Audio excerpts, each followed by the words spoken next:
Assalamualaikum warahmatullahi wabarakatuh.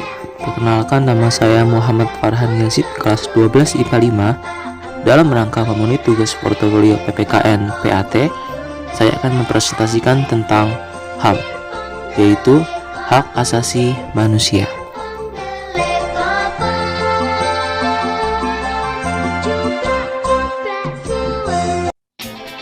Pertama-tama, kita akan membahas tentang pengertian dari HAM.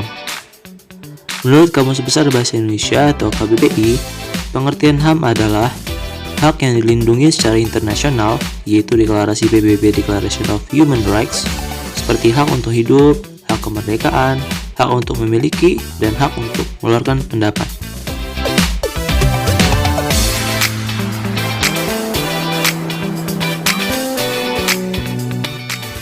Pengertian HAM menurut para ahli antara lain, pertama adalah Franz Magnus Suseno.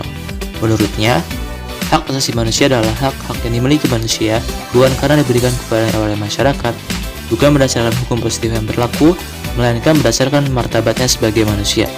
Kedua, Sultan Dewick Joseph Broto.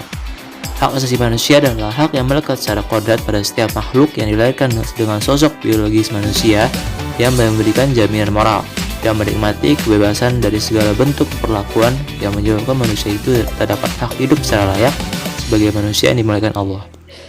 Yang ketiga, Adnan Buyung Nasution. Hak asasi manusia adalah hak yang dimiliki manusia yang diperoleh dan dibawa sejak dari kelahiran atau kehadiran di dalam kehidupan masyarakat. Yang keempat, ada Jack Danley. HAM adalah hak setiap orang karena ia adalah manusia. Hak dimaksud setara bagi setiap orang, tidak dapat dicabut dan bersifat universal. Terakhir, ada Masyud Al-Badiri.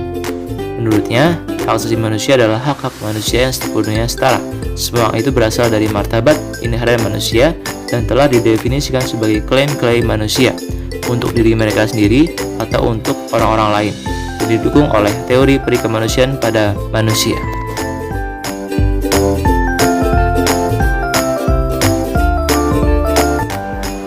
Lalu kita akan membahas tentang macam-macam HAM. Pertama ada hak asasi pribadi atau personal rights, ya seperti hak berpendapat, hak memeluk agama, hak beribadah menurut agama masing-masing, hak kebebasan berorganisasi, dan lain-lain. Kedua ada hak asasi ekonomi, property rights, ya seperti hak untuk memiliki sesuatu, hak menjual dan membeli sesuatu, hak mengadakan perjanjian atau kontrak, dan lain-lain. Ketiga ada hak asasi untuk mendapatkan pengayoman dan perlakuan yang sama dalam keadaan hukum dan pemerintahan, rights of legal equality. Lalu yang keempat ada hak asasi politik atau political rights, seperti hak untuk diakui sebagai warga negara yang sederajat, hak ikut serta dalam pemerintahan, hak memilih dan dipilih dalam pemilu, dan lain-lain. Dan yang terakhir ada hak asasi sosial dan budaya, social cultural rights, seperti hak untuk memilih pendidikan, hak mendapatkan pelayanan kesehatan, hak untuk mengembangkan kebudayaan, dan lain-lain.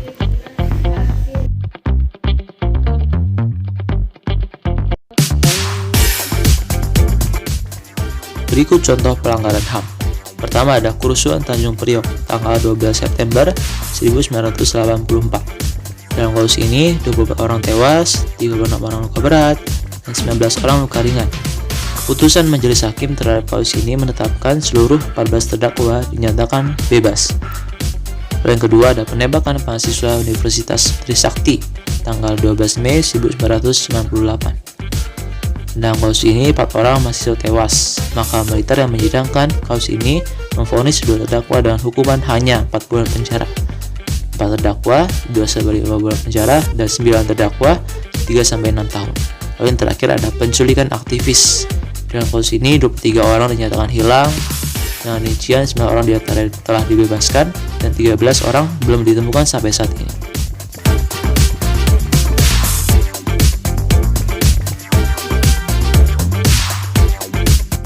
Di balik akibat tentu ada sebab. Nah, apa saja penyebab itu? Yang pertama adalah sikap terlalu mementingkan diri sendiri.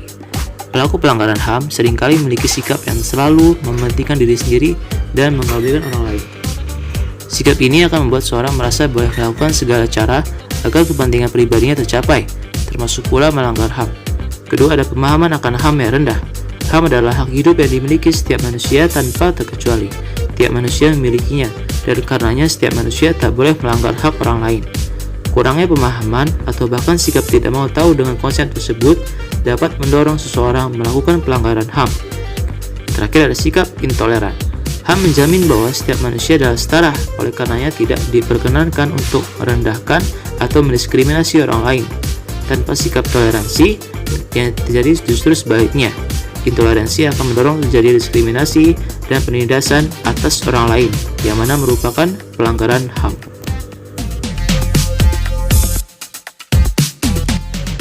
Nah, penyebab pelanggaran HAM tentu tidak hanya berasal dari diri sendiri, melainkan juga karena faktor dari luar. Apa saja itu? Yang pertama ada penyalahgunaan kekuasaan. Contohnya seperti diskriminasi yang dilakukan pemerintah terhadap beberapa golongan dalam masyarakat atau pemilik perusahaan yang tidak mengindahkan hak-hak para buruh. Yang kedua ada ketidaktegasan aparat penegak hukum. Contohnya seperti aparat penegak hukum yang tebang pilih dalam menyelesaikan sebuah kasus pelanggaran HAM. Kasus tersebut akan berlarut, sulit diselesaikan, dan berujung pada normalisasi pelanggaran HAM. Ketiga, ada penyalahgunaan teknologi. Teknologi di kehidupan manusia itu dapat berguna, namun juga dapat dijadikan alat untuk menyerang manusia. Dan yang terakhir adalah kesenjangan sosial dan ekonomi. Sekian, terima kasih. Assalamualaikum warahmatullahi wabarakatuh.